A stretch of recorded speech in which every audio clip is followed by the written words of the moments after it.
show, and hopefully I can give some insight into the pieces.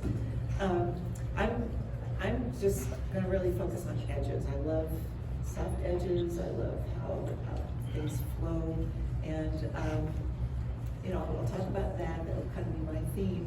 And you know, I love what other judges would choose, but I'm picking pieces that I might have chosen as winners. And it's all subjective. We all have very different experiences in life and have been exposed to art in many different ways. So that's why we don't always agree with what judge selects, or you know, I don't, is it, you know what I mean? And so this is the first time we've done a walkabout, as the Freemans say. Instead of a walkthrough, a walkabout, I like that better. And you know, with a restricted number of people, because it got so crowded and hard to hear the first time with the microphone. So there might be some kinks, so we apologize for that. So my middle name might turn from king to kink. Who knows? But please make comments if you'd like along the way. We have an hour. I've picked several pieces that I want to talk about. I'm not sure how long that will take. So if we have extra time, make comments. Also, I've been a framer for 45 years. So if you have framing questions, I can hopefully answer those too. So framing does make a difference on painting. So can everyone hear? Okay, I'm holding it in the right position. Okay. A little closer. Okay. And I tend to talk with my hands. So just say, you know, do this if you can't hear, and I'll pull it closer. So, well, I want to start out with this fabulous piece by the juror, Margaret. Her eye just tells you where to look and how it flows. She's used blocks of pastel, and the color harmony is incredible. It's such a bold piece. You know, I pick pieces when I jury a show that I think, oh shoot, I wish I could paint like that. You know, it's just so compelling and intriguing to me. You know, she's almost approached it like you would an oil painting. You know, with big, strong shapes of color. It almost looks like a brush was used. She's just, you know, used the side of the pastel and really made strong marks, and your eye just leads right under through. So very, very incredible. So, okay, I'm going around this way. This is the Golden Vision. I know you all had a chance to see the show.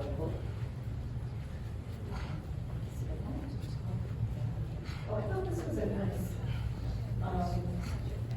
take on, I love perspective, of course, but she has used color in a very interesting way to express the value, to make your eye go back. You often wouldn't think of using red in a shadow, and it's very effective here because it makes it a more colorful, interesting piece with the use of color.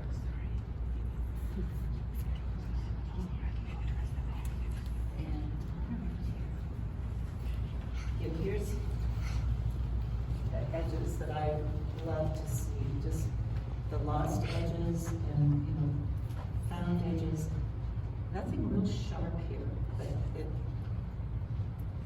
just a little bit of edge just draws your eye in. The color harmony is wonderful. It's such an unusual subject. Yeah. Dented pots. Yeah, who would think? Yeah. And that's another thing that, as a juror, I look for a different treatment of subject. You know, it's not the same old thing that you see all the time. And when I teach a workshop, I always tell people, paint what scares you. You know, if you take a workshop, don't paint what you've painted time and time again, because you're not challenging yourself.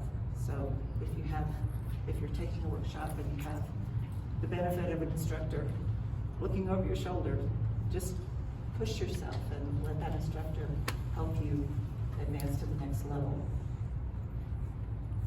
Remember that on Sunday when I tried your class. Okay. Because that's a new subject for me. Good, good. Okay, let's see, on, around. I have a question Sure. about Albert Handel. I think he's a master and he's in the open division. Yeah, Why I is don't that? know why that is. I wondered about that myself, but. I think it's a mistake. Oh, okay. Yeah, Shirley can answer that question. I'll tell you. Oh, okay. Thank you. So, You're gonna tell us or her? it is all determined by points, so, He doesn't have enough points, He basically, doesn't. he doesn't have enough points, you have to have 5 points, if you get 5 points, by getting 1 point if you get accepted in the open, and you can get an additional point if your, painting gets a prize, but you have to total 5. And there's been times when Albert was so busy that he missed deadlines and didn't get in, and we try to be equitable, he has to follow the rules also, so he's still getting points. Oh, no. Some more misses. Yeah, okay, I can relate to that. okay, I'm gonna go around this. Oh, sorry. Is that yours?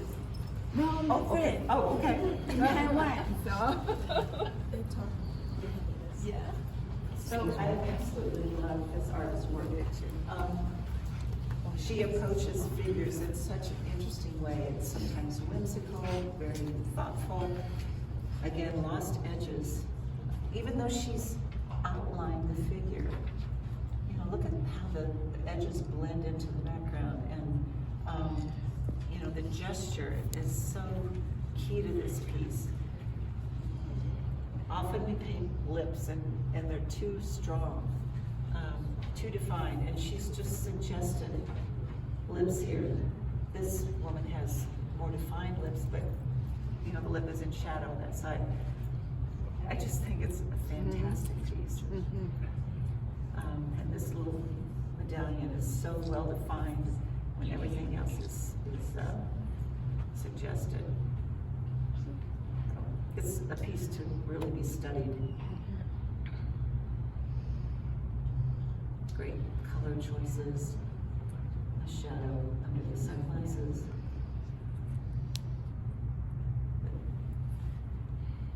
You know, this is one of those like, oh, I wish I could do that. It's wonderful. Yeah, yeah. So I'm glad she got an award.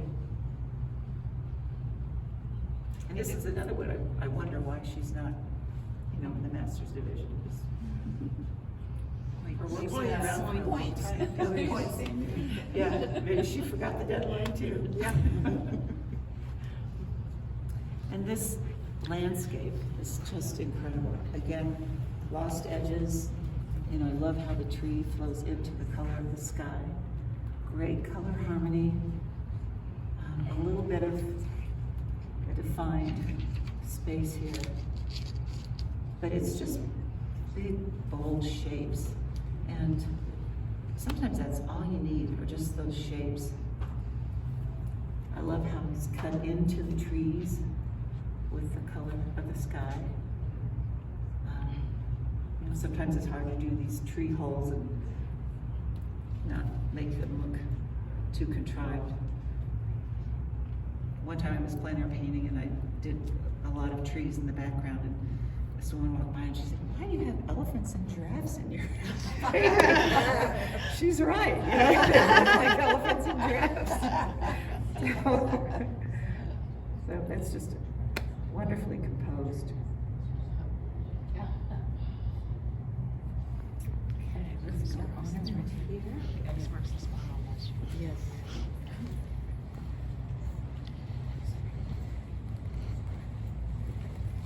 This is such a sensitive portrait, and it's, you know, kind of a different take on a portrait because it's like he's in conversation with someone. He's not posed. I love his gaze off to the side. And then there's a little cityscape back there, which is kind of fun. the artist on that one? Junkie Zahai? Z-A-H-I. Oh, okay. Okay, thank you. Doesn't say where he's from. Sweden, let's see. Chicago, Sweden, and Beijing are all on here, so I don't know where he's from. But Pastel Society of America is the organization he's a part of. Okay, and then let's see. Oh, this amazing seascape over here. Oh, yes. Yeah. It's almost photographic from a distance, but when you get up close, there's a wonderful color and incredible mark making.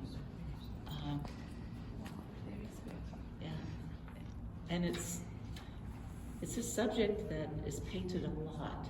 You know, waves and water are painted a lot, but this is a kind of a different take on that, and I really liked that. So when you get a chance, look very closely at the color in that dark water. It's not really a black and white.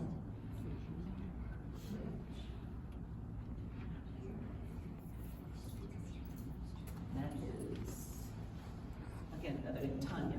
We'll just say Tanya. Would you say she used a black substrate, the paper on Here it doesn't look like it. I think it's like a gray. Gray, okay.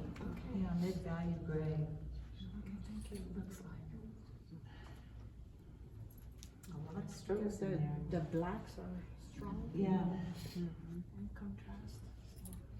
But then there's a lot of green and blue in there too, so it's Mostly, She's not a mad artist. These are on dark paper. Do you think that was done on dark?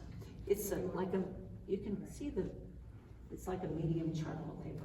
So, Thank you. what would that be, Canson paper? Did they do gray? Could be, yeah. It doesn't look like it's, Or it could be pastel. Pastel net. okay.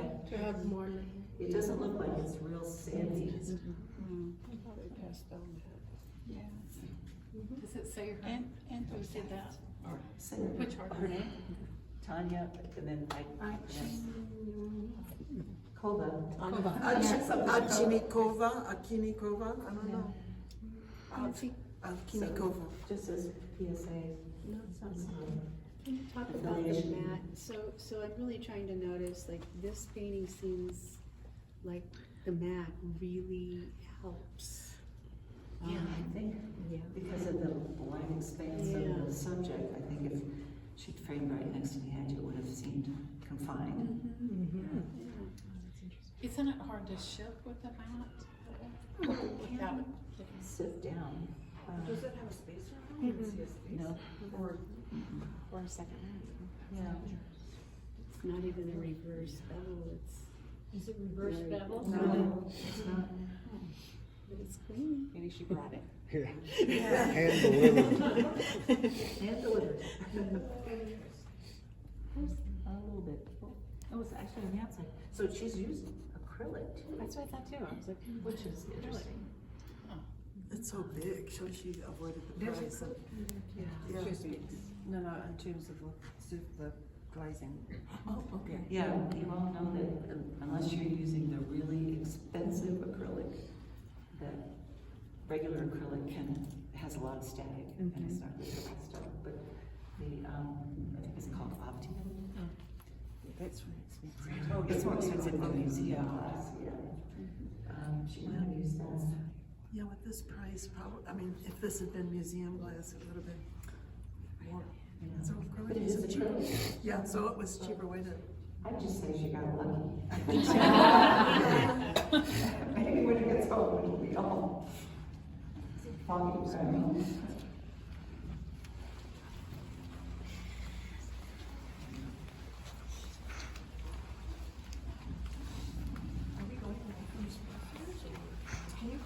I mean, like, I've never framed about a space.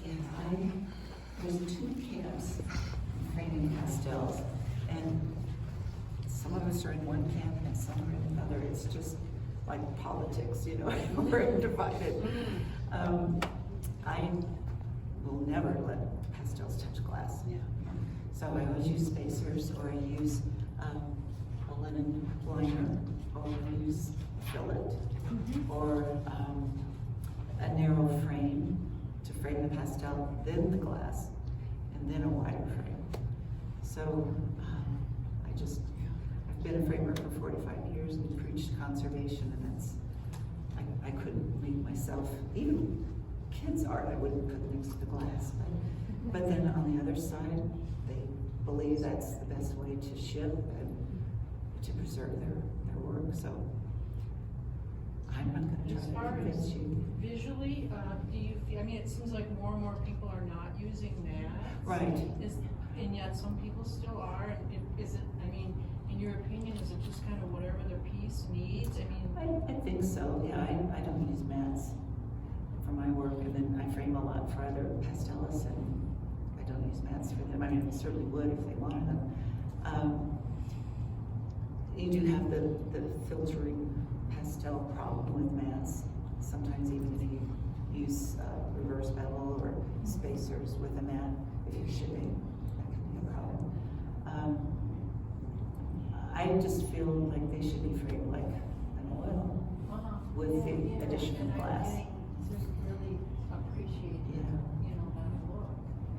Yeah. So, excuse me, Nancy, how do you keep it away from the glass then?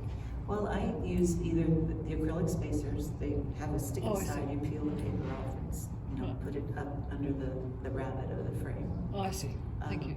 On the glass. And then you can use a fillet, or you can use a linen liner, or you can use a narrow frame, and then the glass, and then a wider frame. So I don't know. I don't think right behind you, is that one? Or is that This is- one frame? One frame, and it's right up to the glass.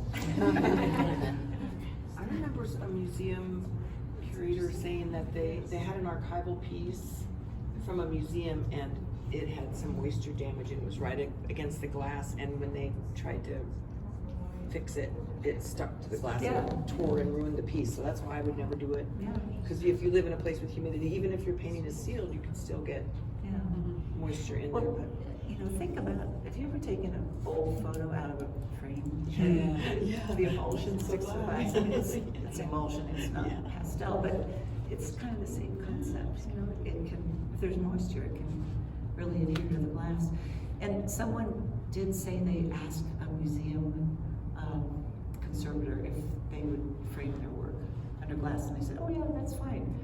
And I said to that student, but did you ask them if they would frame a Degas that way? yeah. They didn't, but really, I don't think they would frame a Degas like that, so. Anyway. Thank you. Sure. It's nice to get your framing experience. Sure. Yeah. I thought this was a wonderful abstract piece, but I have never, ever worked abstractly, so I admire people that can think that way. So I can't speak very intelligently about it because I don't understand the concept, but I just love the design of this. It's very strong, nice color harmony, and still it's representational. She's gone back in with, Janice Settle, gone back in with charcoal or a hard black. And it's over a textured surface. Everybody knows about making your own surfaces with transparent gesso. Yeah, that's probably what she's used here. And I thought this was very appealing. The strong colors, it's hard to make intense colors work together like that sometimes. And I think that has a lot of energy. So I'm always looking for energy and the soul of the artist. I admire very technical drawing and that skill, but I want to see, a lot of energy in painting. And that's just my personal inclination.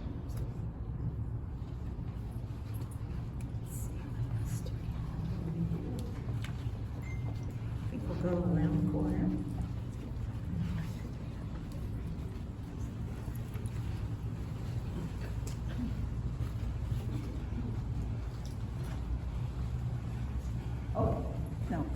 we gotta go that way. To stay in the open division.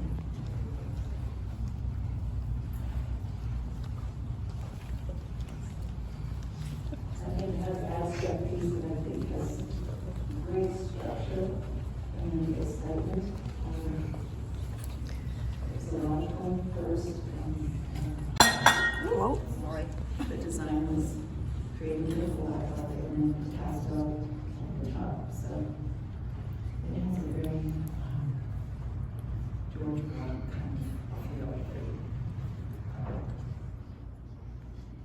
Almost from another era. I think that's very appealing. But it has a real modern sense too. Good color harmony.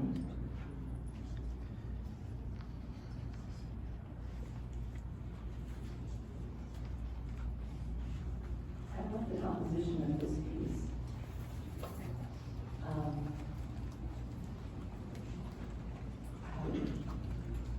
Change the frame. Go back the frame. Ouch. Because it's so beautifully painted, I think it deserves something a little more, a little more elegant. And I'd like to see a little more color on the figure. Because I'm so drawn to the birds and the light of the birds.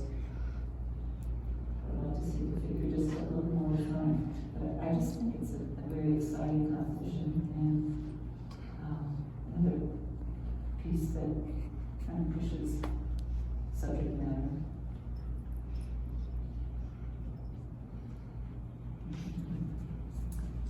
Let's see, on around.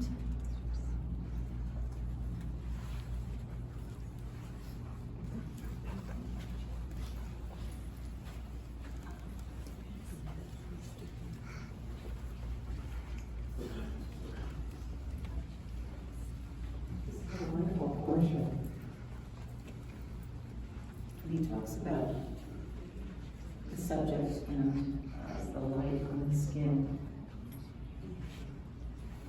So black skin does have lots of blue, sometimes green, and he's really captured that. I think Sullivan, is that a man or a woman? Don't know. No. I keep saying he, but it's important to get those color notes on any color skin. So, but with black skin, you just have a lot of options, I think, when the light is here.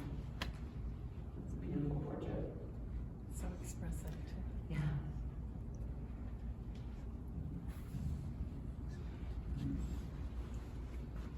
And this pointillism piece is really interesting, right? I haven't seen a lot of pointillism done like that in Pastel. 100 years. What is that? I said 100 years. Yeah, No. yeah, right. But it works very well. That's great history of the values. Interesting pose.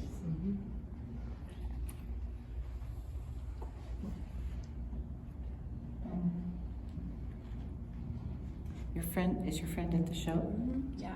Oh, good. My instructor in Taiwan, so that's why he asked me, yeah, I filmed many photos. Okay, is he here? No, he's in not here. Taiwan. So that's why he asked me to take photos.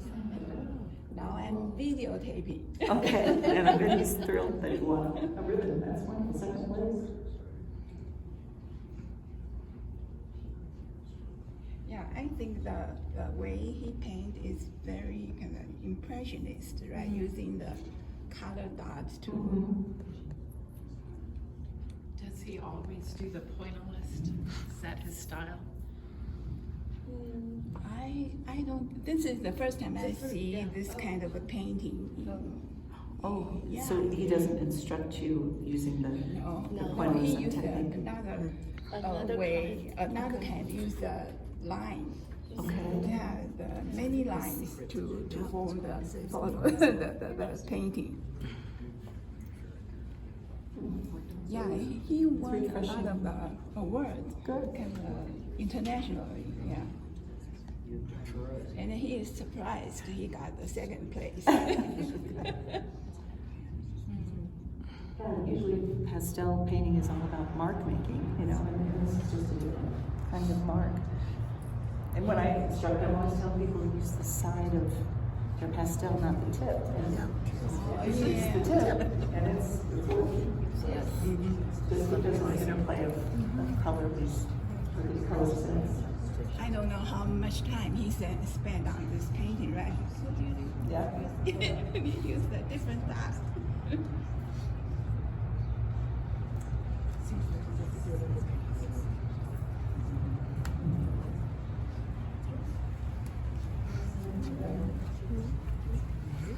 Excuse me.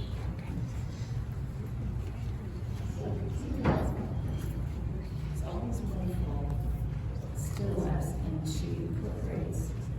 I don't know if she uses the beard. I suppose she uses the beard, but she always incorporates some clouds into her work, which is a nice take on still life.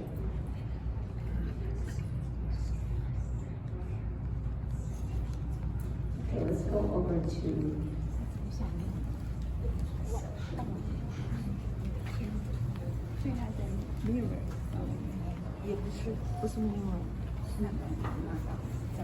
so in the master's section, it's really hard to select pieces that I love because I love all of them. it's such a high bar that it's hard to set. Is this echoing too much? It's a little soft, but it's. Okay, it's really fine. So Carol's piece, I love industrial work, and she's just suggested the industry here. And it's all about the bloom of smoke, and the color choices she's used are wonderful.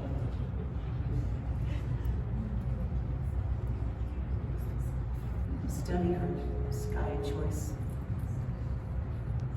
color choices, and just pay attention to the subtle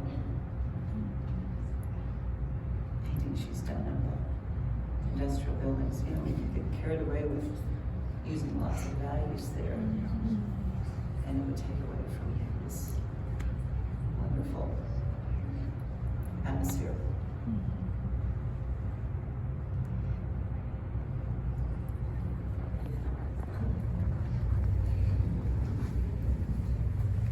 We all know Deborah Stewart's work. She's just a master of abstract work, but still it's representational. You know exactly what it is.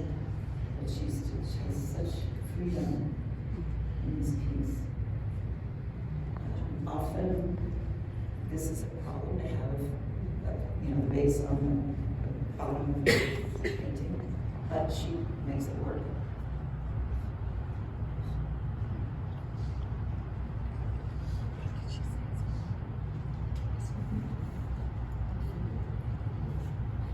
And she's used the transparent gesso to form her surface, and she's let some of the underpainting show through. Just skimmed over some of the underpainting with color, pastel. She used the gesso to have the texture, right? Right. Yeah, so, I don't know what surface she painted on. It looks like a board possibly, but she's probably just squirted the gesso on, used a wide brush to give it that brushy texture. I don't What background she painted first, then with gesso. Yeah, so and you then- can see. Yeah. So I can't tell if she's used gesso without any toning. When I use the gesso, I sometimes will tone with some acrylic paint to give color before I start painting. I think maybe she's used just the gesso. But I think that the underlying color, he did it first, right? And then put gesso. Gesso, right? I can't tell if it was a white board with the gesso, or if it was a gray board. I think this is color on top of vision, so. Anyway, it's very, very effective. He's the last one. But I have the looseness of this, and I want to push some of that looseness in mine. Sort of hanging side by side.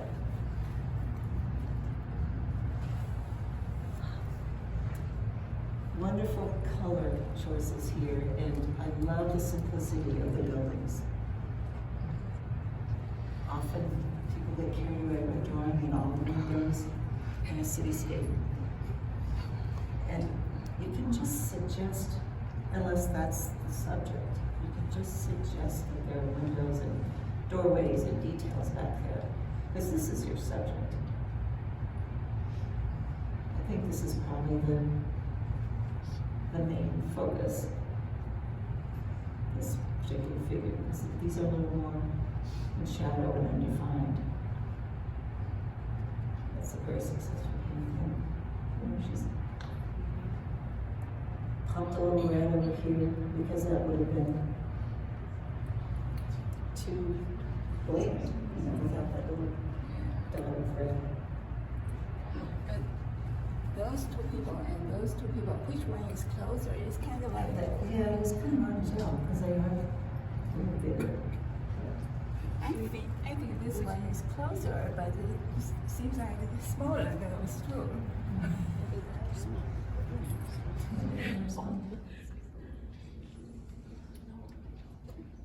Nancy, I'm wondering, on your painting and the one you liked around here, they kind of, like, these people and the buildings went off the page at the bottom, and that doesn't always work. Do you have a Yeah, that's what I said also about this, the base goes off the bottom. Oh, yeah. So when does it work? Is there a rule or or I think guidelines? there's rules are made to be broken. Right.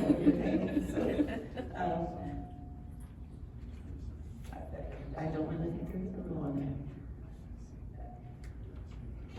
Just make sure that your center of interest is more up in the painting, not somebody's shoes at the bottom of the page.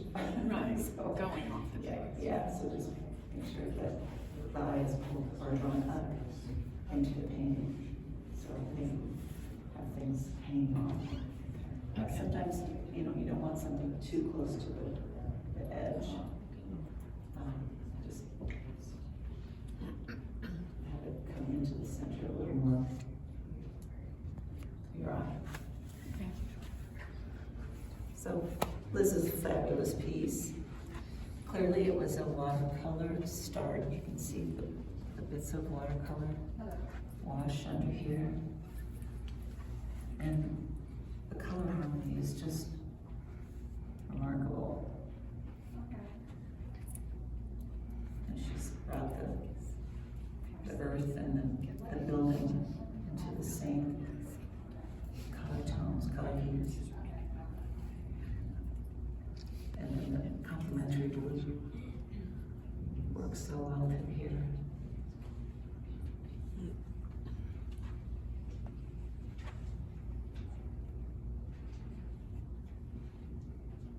She does have something on the edge here, but it's not too defined. The windows are very subtle.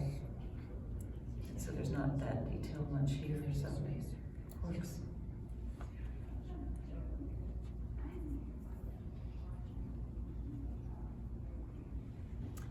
And the skies here are just incredible. It's such a bold use of color. She's known for her skies, and she lives in New Mexico, so she gets to experience wonderful sunsets and sunrises. There's a lot to be learned if you'd like to paint skies from this painting. So, I think Tony Alon is doing a workshop on skies. I signed up.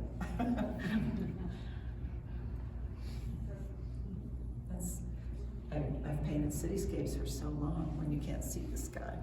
So I'm just like, I forgot how to paint skies.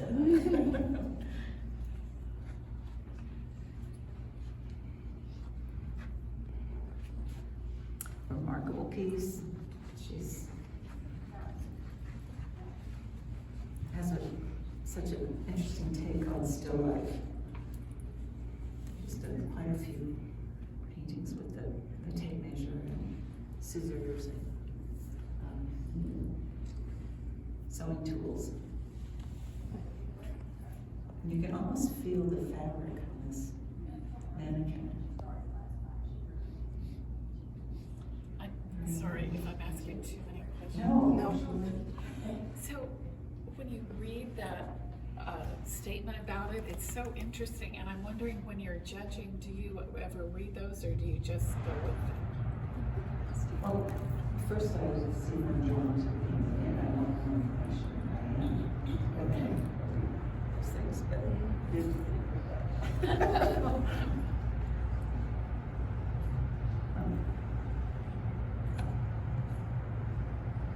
she's like the master of still life and figures. We all know about Tom's technique.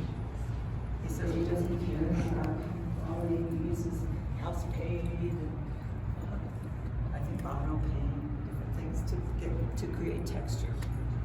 These pastels.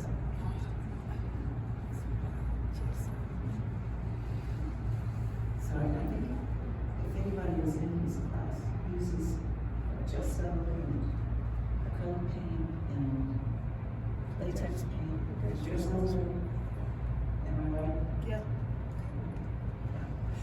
Just very random.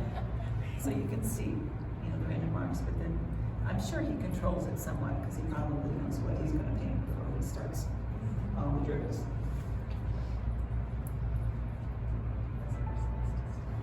It's very intriguing and mysterious, leading your eye into this area. And such a nice color choice back here. That's citric green. Great compliment to these tones here.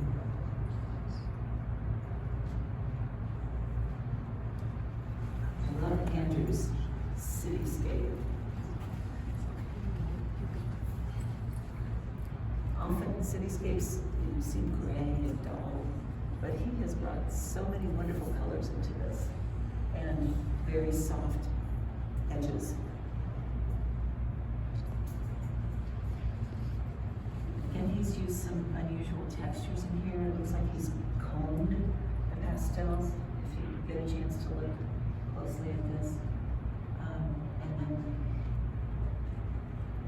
some kind of stippling device here. I don't know if it's a straw or what he used. Look at all these little round circles. Could you speak into the Oh, microphone? sorry. He used like a comb to get texture into the pastel, and then stipple with some kind of circular object to get all this texture.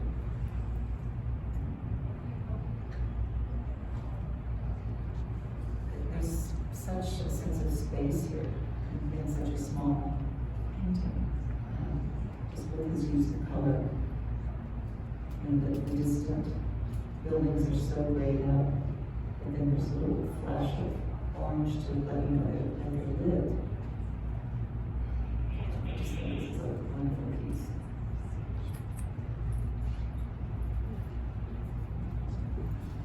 I think most of these, they use either museum glass or anti-reflective glass, which disappears. So that's real important to use on the work. I know it's more expensive, but it's worth it because the work is seen so much more clearly. Here's Howard.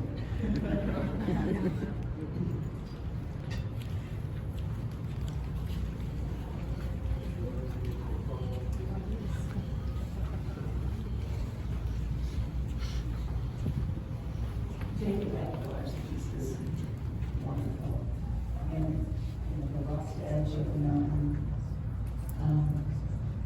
And he's had the landscape moved into the distant. It's very good. But this one tone brings those trees forward. Very soft edges, a little bit hard edge here. landscapes could live with. Focal points to this painting. Well, I think this more brings your eye up into this beautiful cloud shape. So I think it's, that's where I look, and always supports that.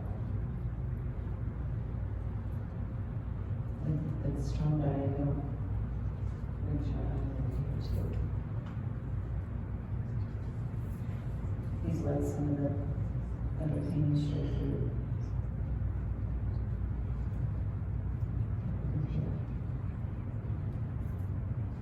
It looks like PC probably did very quickly, but with all his many years of experience, he knows how to do that very effectively and quickly.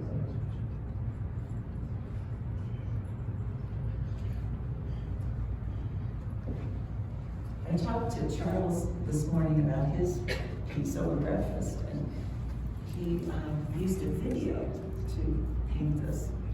He was coming into the subway station in New York and had like a 7-second video. So that's how he was capturing the movement here. And he said a figure just kind of popped out last minute. So again, that industrial subject appeals to me, and it's such a nice take on it. Good color choices, you know it was dingy, very dark down there, but he's brought some wonderful color into the subject. So the focal point is seems like here, and then you use the Figure, light to yeah. move your eyes. And I asked him if it was a self-portrait, because it kind of looks like him.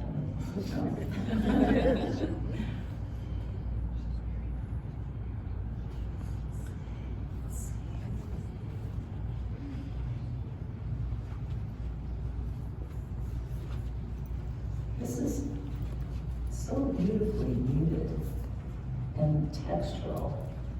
Again, I think the gesso was used. It's low Bailey.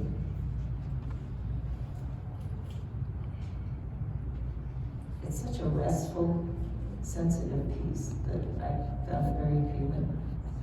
And just the hint of light coming through. It feels like an early morning or foggy morning piece. Instead of your eye going this way, my eyes tends to go this way.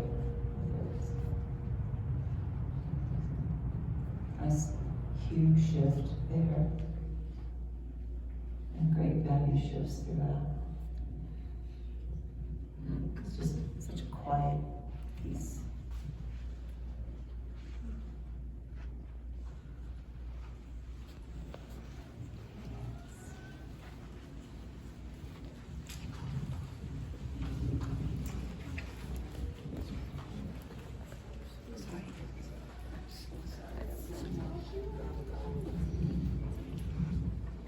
Gorgeous still life that is so sensitive, and she's just really pushed the boundaries of how to use pastel. There's lots of texture in here that was it, I think, applied first or maybe during the process.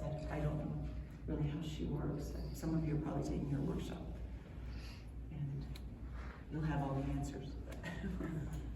So the framing is very different than the other piece, right? Yeah, it's floated on probably archival foam board, hinged, and you would wrap the hinges around the back of the foam board and secure them there. So this foam board is smaller than the paper, and then the foam board is mounted onto the backing, and the spacers are mat board that is. That is deeper than what you would need so that the plexi doesn't touch the floor. So it's not directly against the I don't think so. the surface, Oh, right? no, I don't think so. I can see a little bit of a curve there, so I think there's a little. I've seen some pieces now, it's almost like a watercolor with the torn paper. Yeah. Some pieces in this, so that must be like a trend. When I see a few Yeah. something. It's fun to do, Yeah. actually. So, I've done a few pieces like that, and I have a ruler where I can decal the edge. It's a metal ruler. And, let's see, the one I did a great big one like that, and I taped off the paper that it was mounted to, because I wanted to dry mount it to the backing first, because I didn't want to dry mount it after I painted it. So I put painter's tape over the back so that I could paint and not get that dirty, and then I peeled that off just before I framed it, so that part was clean. And it's just a fun way to present your work. But always try to use archival foam board behind.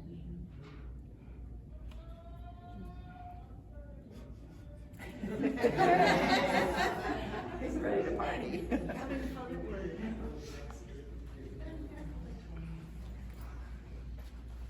I just think this is a wonderful figure study. The face is, and it doesn't matter, you know, it's such a strong shadow across the face. The light and shadow on his uniform is so effective.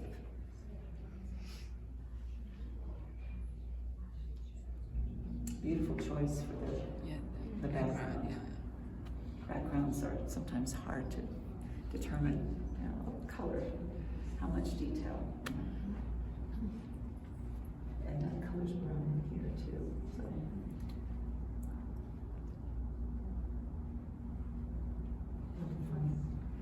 Fun piece. Really beautiful. Abstract. This piece is really interesting to look at up close. In the catalog, you know, you lose all this detail, but if you study it closely, there's so much work done to create this piece. Again, it's beyond me. Don't think that way, but I admire the people that do. It's hard to tell it's pastel. It is, yeah. I'm sure it's mixed media, but it's almost like the pastel has been dampened, you know, after it was applied, maybe. Sometimes people will steam pastels with those clothing steamers, yeah, to kind of fix them without using fixative. Oh. And it's real thick, a thick application. Wow, you need to be very careful, right? Because the steam touch the surface, and if you put it too much, it will Yeah, probably too much, flow. but I think it does kind of like tamp it down almost and fix it It's a in very place. very brief, Mhm, right? Yeah. I've never tried that, but I know This is some the people first do. time I hear about it. Okay, here's some more.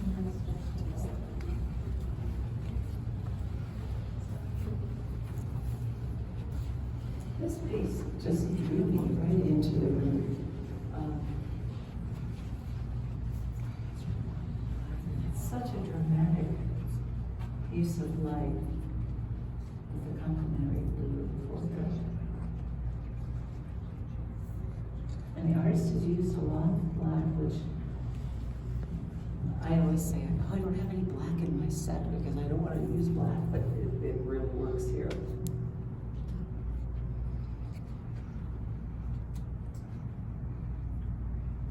Some interesting strokes done at the very finish. And the color chosen for the distant tree line is so effective. You know, study this color and kind of remember that as a distant color. Because it's such a beautifully painted neutral. And clearly goes in the distance. And the violet of it is a great contrast to the yellow of the lid section of the landscape. Again,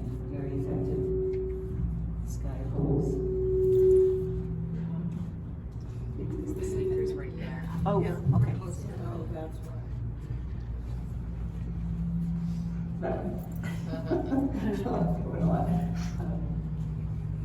It's almost a whimsical take on foliage and flowers. So it's just a little different approach. Not your typical bouquet of flowers. I liked that very much. And this beautiful figure painting by Olga again. I want to. I'm going to try to pronounce her last name, but what a great study in values. She really masters values so well in all her subjects. She does a lot of interesting still life as well as the figure.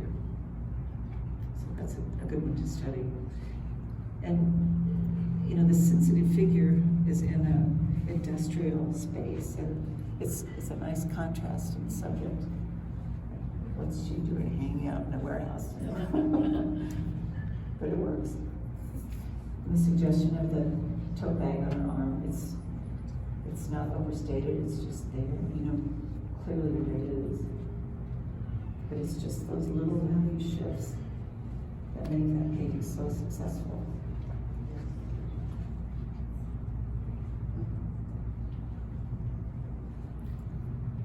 Let's go around the corner, get away from the speaker.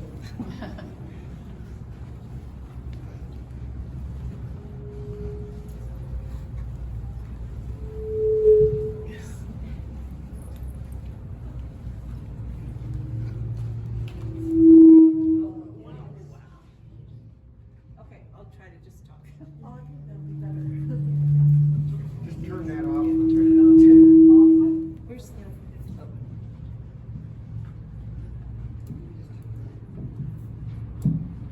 There. Okay. So I told you it'd be kink. I got some kinks. Again, another soft edge, beautifully sensitive piece that you know, is a nice way to approach foliage. Just a little different approach to it. Nancy, I think you can turn it back on. I turned the sound down. Oh, okay. Okay. Yeah. So anyway, I think that was very appealing. And I love this piece by Barbara Janicki. Complementary colors that just vibrate. And I think this was just a study, after reading this, for an oil that she did, and I think she preferred the study from the little write-up that she has there. Has so much energy and color harmony and, you know, exciting color contrasts. So that piece really drew me in. And look at how it's framed. This is a wonderful framing choice for that piece. Explain why you think. Well, the color. The gold, exactly. Well, the gold, yeah, but this is not black. You know, so many times a black frame is used and there's no black at all in the painting, and it can be too harsh. Yeah. So I know black is kind of the trend, or has been the trend for a while, but it doesn't always work. So this is a soft antique, gray. like, Yeah, right. yeah. Try to straighten it. But yeah, the frame just really enhances the painting, the color in the painting so much.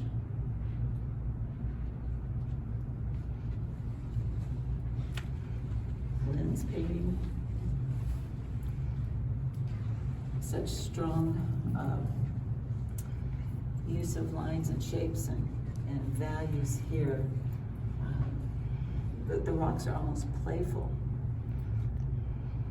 instead of being dull gray forms. So she's, you know, brought your eye in and added some complementary color here with the yellow. Just suggested some of the trees. Again, a lot of lost edges and softness really work. works.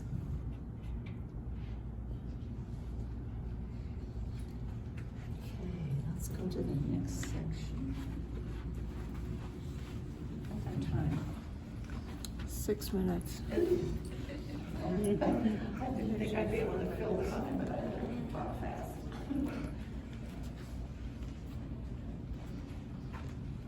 Love the whimsical figure study here. Lynn spends a lot of time on the beach and does all these wonderful figure studies on the beach. I thought this was nicely done. It's a great example of lost edges. Just get a little bit of a sense of the sunflowers. A lot of texture in here that is hard to see from a distance. So this is a good one to study. Two great examples of lots of energy in a rocky landscape painting. Like the gesture of the added lines that are probably done later. We all know Tony's work. We can paint anything. This is gorgeous, lots of texture in here. Karen's piece. So again, another one you should study up close. Okay, we have one more section.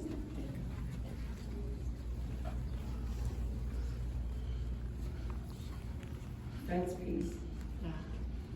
Beautifully done. So he has natural springs on his property. He's painted these natural springs for years, and he's such a spiritual man that he really connects with the earth and God, and he loves to talk about that connection. So this is Hebrew, he said, gold leaf, and you can read the message about it here.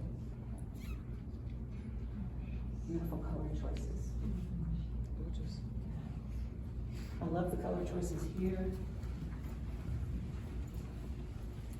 She's, defined the spaces in the fence with the color from behind.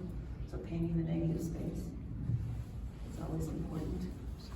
Or considering the negative space, and often, these little notes make such a difference in a painting. Fun color choices.